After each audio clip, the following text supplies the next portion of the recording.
Welcome to the Black Educated Tea Podcast. I'm your host, Makeda Marie, and today's topic is spiritual healer. But, as always, before we get into the tea, let's get into this tea. So I am just actually drinking a red clover tea today. It has a lot of really good benefits in it, and it's bitter, It's kind of like red raspberry. It's kind of bitter, so I'm drinking red clover tea, and it's really, I like it because of the benefits, but since it is a little bitter, I had to add some agave to it to definitely sweeten it up some. So that is what I'm drinking today. And here at Black Educated Tea Podcast, we're always just going to incorporate our affirmations. We have to, because we need it. We need it out here, honestly. We need these affirmations. We need these positive affirmations. We need these positive things to reaffirm us that we are on the right track. So the affirmation for today is write a love letter to yourself.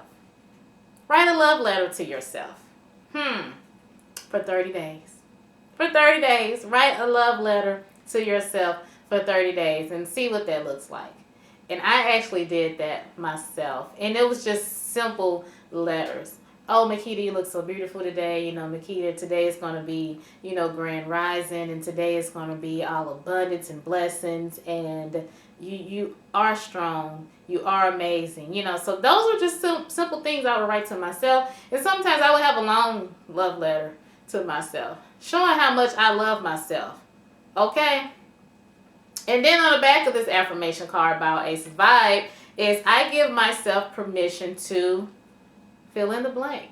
For me, I give myself permission to be. Just to be. Just to be in the space that I'm in right now. Just to be in the grace that I'm in right now. I give myself permission to just be. Nothing extra, nothing more, nothing less. Just to be.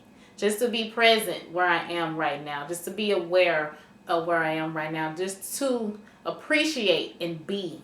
So that's what I give myself permission to. So, spiritual healer. I think I started noticing a couple of years ago that I'm an empath. I really am. And I did not notice that until I started hearing conversations about it, and I really started looking deeper into myself, and I started to realize that I am a spiritual healer.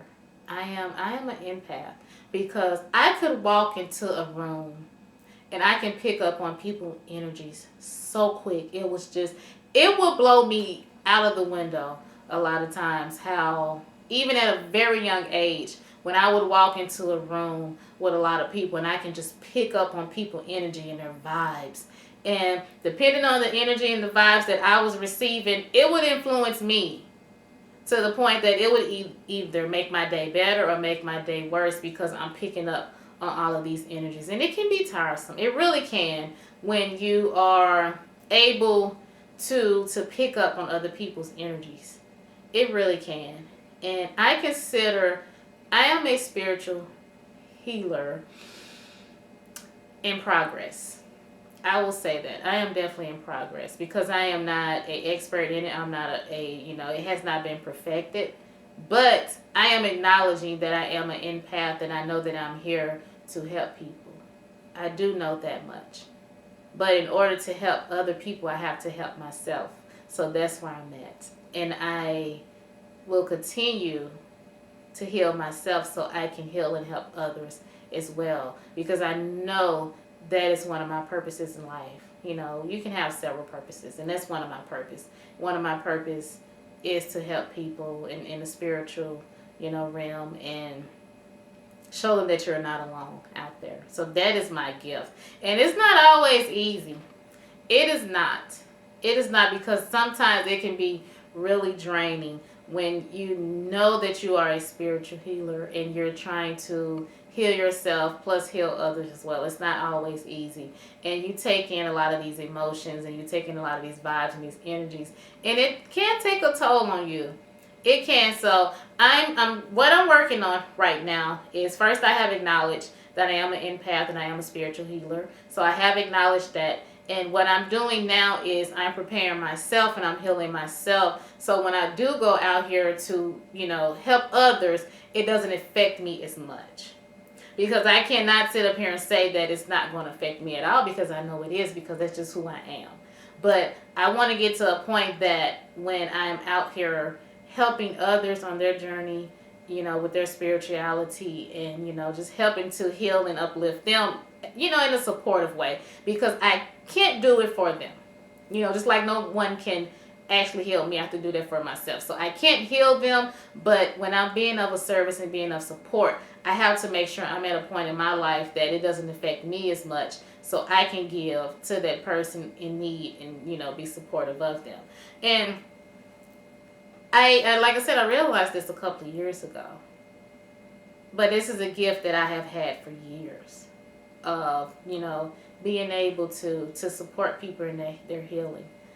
Because I used to honestly think that I could heal people. Now I know that's not possible. I know that for a fact now. That's not possible. I can only be of an aid, or I can only be of a support while they're going through their process of healing. But for me, I always thought that I can help people fix their problems. I can fix their problems for them. I can heal them in a way that they can't heal themselves. I can't do that. I cannot. I can only provide the resources and the tools to help them along with their healing journey, but I cannot do that for them. Just like no one else can heal me. No one else can get me out of, if I'm in a dark space. They can provide the tools, the resources, the words that I need to hear, or the actions that I need to do, in order to move forward. But I'm responsible for that. So I have acknowledged that I am a spiritual healer, and that is one of my gifts. And I am okay with that. I am totally okay with that, because I love helping people in any way that I can. But I have to know that in order to help them, I have to help myself first. So I have to be at full capacity for myself before I can help anyone else. So that is, I wanted to make this episode really brief, because I do not want to spend too much of my time and energy conveying that I am a spiritual healer when I could be actually out here doing the work. I am a big advocate on that. You can speak one thing, but your actions have to speak louder than your words. So I just wanted to briefly just kind of touch on that, a lot of us are on the spiritual journey, and I am as well. And in the process of being on my spiritual journey, I'm realizing that I am an empath and I am a spiritual healer. And I'm okay with that. I have acknowledged that. I have accepted that. So now it's time for me to put on my boots and get out here and start putting some action behind my words. Because it's one thing to say that I am a spiritual healer and I can help people, but I'm not doing it. So that's definitely not the legacy that I want to leave, that I knew of these things, but I was of no service to no one. So I just wanted to briefly share that, that I am a spiritual healer. Are you? I would love to just hear, are you a spiritual healer? Are you, on a spiritual journey? I would just love to hear these particular things. And, as always, this is the Black Educated Tea Podcast.